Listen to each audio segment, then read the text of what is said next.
বিসমিল্লাহির রহমানির রহিম। আজকে আমরা ভয়েসের তৃতীয় পার্ট যেটা সেটা করব। এর আগে আমরা দেখেছি কীভাবে ইনডিফিনিট এবং কন্টিনিউয়াসগুলো করে। আজকে আমরা দেখব যে কীভাবে পারফেক্ট টেন্সগুলো করতে হয়, প্রেজেন্ট পারফেক্ট, পাস্ট পারফেক্ট এবং ফিউচার পারফেক্ট, যেখানে আমাদের রুলস মুখস্থ ছাড়াই, টেন্সের রুলস মুখস্থ ছাড়াই কীভাবে আমরা করব সেটা আমরা এখনই আমরা দেখে নিব। সো আমরা যদি যাই আমরা একটু দেখে নিব, বাট আমরা রুলস মুখস্থ না করলেও চলবে। যেমন ধরেন প্রেজেন্ট পারফেক্ট টেন্স, আমরা জানি যে প্রেজেন্ট পারফেক্ট টেন্সের স্ট্রাকচার হচ্ছে সাবজেক্ট প্লাস হ্যাভ অথবা has plus B3 plus object.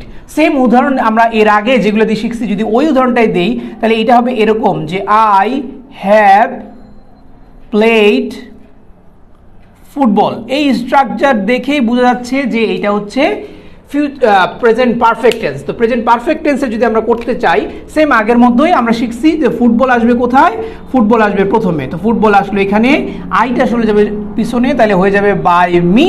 এখন হচ্ছে আমাদের সাহায্যকারী ভার্ব দিতে হবে। আমরা জানি প্রেজেন্ট পারফেক্ট টেন্সের সাহায্যকারী ভার্ব হচ্ছে হ্যাভ অথবা হ্যাজ, তাহলে এইখানে ফুটবলের সাথে বসবে হচ্ছে হ্যাজ। আর কন্টিনিউয়াস টেন্সে আমরা যেটা শিখেছিলাম যে ওখানে একটা মেকআপ ম্যান ছিল, যে মেকআপের নাম ছিল বিং, আর পারফেক্টের যে মেকআপ ম্যান এর নাম হচ্ছে বিন, এটা মনে রাখতে হবে। সো এর সাথে একটা মেকআপ ম্যান দিয়ে দিতে হবে যার নাম হচ্ছে বিন। আর ওই যে মেইন যে ওয়ার্ডটা, এই ওয়ার্ডটার B3 অবশ্যই দিতে হবে, তাইলে এই হয়ে যাবে। তাহলে football has been played by me, এই হচ্ছে আমাদের present perfect tense. I have played football, football has been played by me. So একই রকমভাবে যদি আমরা পাস্ট পারফেক্ট করতে চাই, স্ট্রাকচার এখানে যা ছিল জাস্ট এখানে এটা না থেকে এখানে হয়ে যাবে হ্যাড। তাইলে কি হবে, আমরা যদি উদাহরণ দিই সরাসরি, তাহলে আই হ্যাড প্লেড ফুটবল। আচ্ছা, খুব একটা চেঞ্জ নাই, আমরা একটা করে উদাহরণ এই কারণে দিচ্ছি, একটা উদাহরণ মনে রাখবো, বাকি সবগুলা এইভাবেই হবে। তাহলে ফুটবল আসবে কোথায়, ফুটবল আসবে এখানে, ফুটবল এখানে তো বাই মি থাকলো, তাহলে ফুটবল এখানে সাহায্যকারী ভার্ব একটাই, তাহলে ফুটবল হ্যাড, তো ফুটবল হ্যাডই থাকবে। আর ওই যে আমাদের যে মেকআপ ম্যান তার নাম হচ্ছে বিন।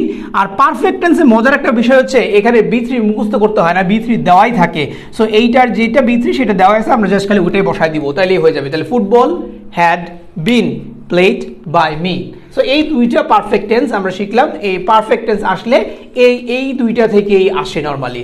আর বাকি যেগুলো আছে টেন্স সেখানে ভয়েস আমাদের না শিখলে হবে, ওখান থেকে আমাদের খুব একটা আসে না। সো আমরা পরবর্তী ক্লাসে দেখব যে কিভাবে বড় বড় যে ভয়েসগুলো আছে, যেগুলো আমাদের SSC পরীক্ষার্থী যারা আছেন বা ইন্টার পরীক্ষার্থী যারা আছেন SSCর, তাদের পরীক্ষায় যেগুলো আসে সেগুলো আমরা কিভাবে করবো, এই বড় বড়গুলো আমরা কিভাবে করবো। আমরা ছোট ছোট অনেকেই পারি, কিন্তু বড় বড়গুলো আসলে আমরা পারি না। সো সেটা যদি দেখতে চান তাহলে আমাদের পরবর্তী যে সেশনটা সেটা আপনাকে দেখতে হবে।